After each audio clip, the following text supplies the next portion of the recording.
Hello everyone and welcome, my name's Greg. Today I would like to run through my recommended units for beginners to grind in Total War Arena. This is a question I see asked often: what should I start with? Often I simply reply with whatever you like, but there are certain commanders and units that provide an easy introduction to Total War Arena and help kickstart your progression through the tiers in a manner which will allow you to branch out into other units. To make a recommendation on what to begin with, we also need to understand the structure of the tiers and the tier banding. In this video, I will outline the most efficient way of progressing through the tiers. Hopefully this will save you the boring early grind of Roman infantry. I might be a bit harsh on Germanicus and Roman infantry, but I personally find them very boring. So let's jump into what commanders and units I would play if I had to restart my account now. There are other ways to progress quickly, by buying gold and converting it, but what I want to do is go over the free way, which will allow you to progress faster. Starting off, we have, from the Chinese faction, Guan Yu. The reason I choose Guan Yu is that he is free. His abilities can be used across the infantry and cavalry, with the exception of Green Dragon Strike, which can't be used on ranged units because they're not melee. This makes him a free option to grind units up to tier 5. But after tier 5, I would recommend looking into alternative commanders in the Chinese faction to specialize in those units. An example would be Lu Bu in the cavalry, or Zhao Yang and crossbows, and then repeating crossbows later on. But to begin with, Guan Yu can get the units up to tier 5. Whilst you're playing those units, the Guan Yu level will continue rising, and you will be accruing gold and free XP. I would highly recommend not spending free XP early on. This will be used later on to level up the commanders to tier 5, so then they can play the units that you've just ground up to tier 5.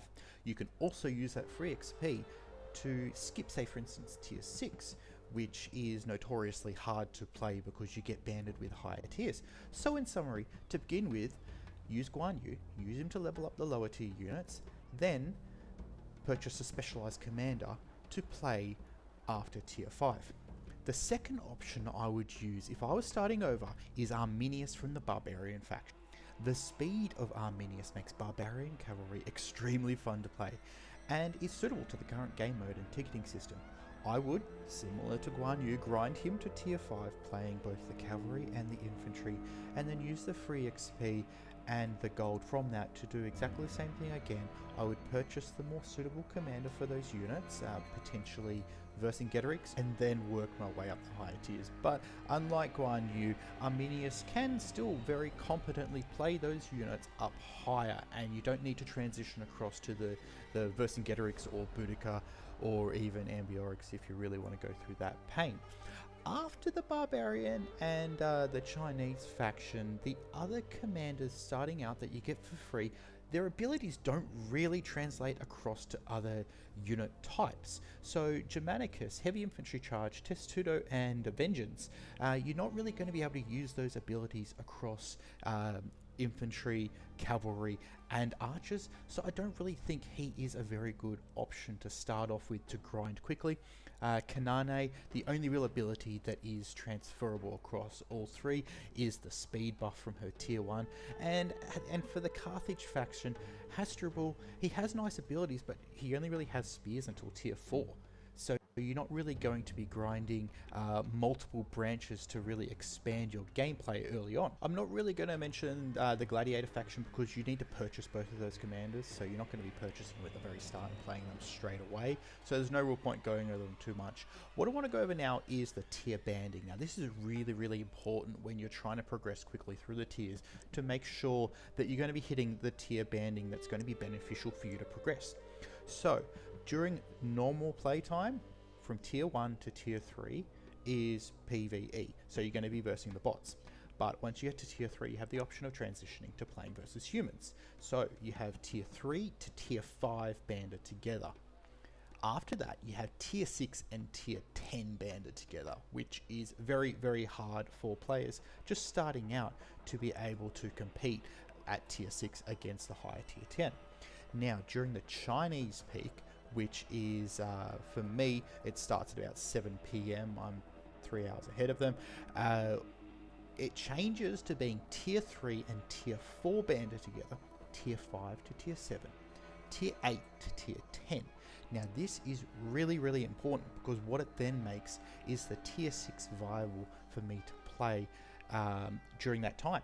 So what I can do is I can be in the middle of the pack as opposed to being the very bottom of the pack, and for gameplay purposes it's a lot more enjoyable to be able to compete against tiers that are relatively similar to mine, compared to versing units that have 2 consumables, ability swapping, and a tier 10 and ridiculously strong. So that's very important to know.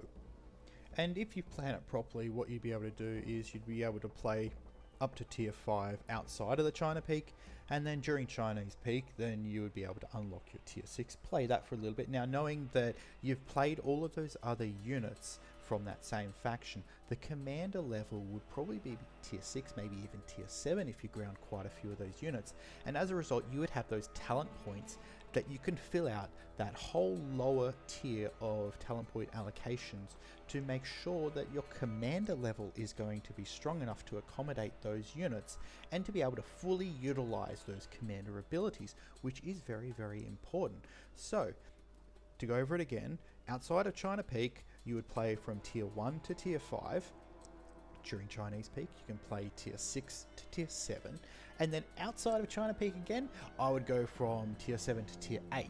Now you can play quite competently tier 7 outside of the Chinese Peak against tier 10, but I would definitely recommend trying to transition to it outside of that. So during Chinese Peak you have tier 8 to tier 10 banded together, which is pretty fair. But if you wanted to play outside of that, which is practical for a lot of people, it's not really realistic to play 24/7 to make use of these tier bandings. But if you wanted to transition to that with the least discomfort, I would recommend doing it that way. What I'm going to go through now is something I've been working over the past couple of days. I wanted to get the numbers around the grind to give a detailed depiction of the first few tiers so that I can set a realistic expectation on how long it will take to reach tier 5. These numbers are slightly different to a starting player, as I have a near perfect win rate through these games. I kind of threw one battle just because I wanted to get the numbers around the XP gained off a defeat instead of a victory. So here's my little spreadsheet. Full disclosure, here I outlined some bits of information about the following. All battles were played as Guan Yu. As a new account, I had 3 days premium, so that does increase my games. Most of the PvP battles were only 1v1 or 2v2, so that does definitely impact my win rate. It took me 8 battles to reach tier 3. As soon as I reached tier 3, I went into PvP. This gave me a large increase in the XP gains per battle. This will accelerate your progression, so I would definitely recommend doing that. Go from PvE to PvP at tier 3, that's important. It took me 10 battles at tier 3 to reach tier 4. I've played 6 battles at tier 4, 5 of them were victories with 1 defeat. The defeat saw me take home 20% less gains than the victory. This is indicative of cross unit XP, commander, and the free XP. So win, and you'll get more. Performance did affect the gains, but not enough to warrant heavy analysis over how much it did impact the gains, so I'm not going to bother there. From the games, I can extrapolate that it will take me a minimum of 40 battles to reach tier 5 without using free XP. If you were to say use a tiny bit of the free XP to complete the commander or the unit to the next tier, that will drop the number of battles very far. I would say you could get it down to 20 battles to reach tier 5 if used tactically, as if you were to reach that higher tier earlier, the increased gains from battles at a higher tier earlier would mean that you would gain more per battle earlier. But my stats here are based purely off not spending that free XP. It would take 28 battles to reach a tier 5 commander level. So it would be realistic to hit tier 6 commander level before reaching tier 5 unit, and this is actually a good thing, because what you would have is the talent point allocation from the higher tier commander that you can put into the lower tier abilities, making your tier 4 unit really strong with the tier 4 talent point allocation. So if you were coming up against another tier 4 commander who may not necessarily have all of his talent points allocated and filled out because the commander level isn't as high, then you're going to be stronger. At the end of the day, the most important thing about progressing in Total War Arena is to have fun. Learn from every battle and don't rush. You can reach the high tiers quickly, but not have an understanding of the game, its mechanics, its numbers, human responses, and how to play the game. And as a result, you can have a good unit without good knowledge, and I see this happen often. Take your time, enjoy each battle, and hopefully I will see you on the battlefield, Commanders.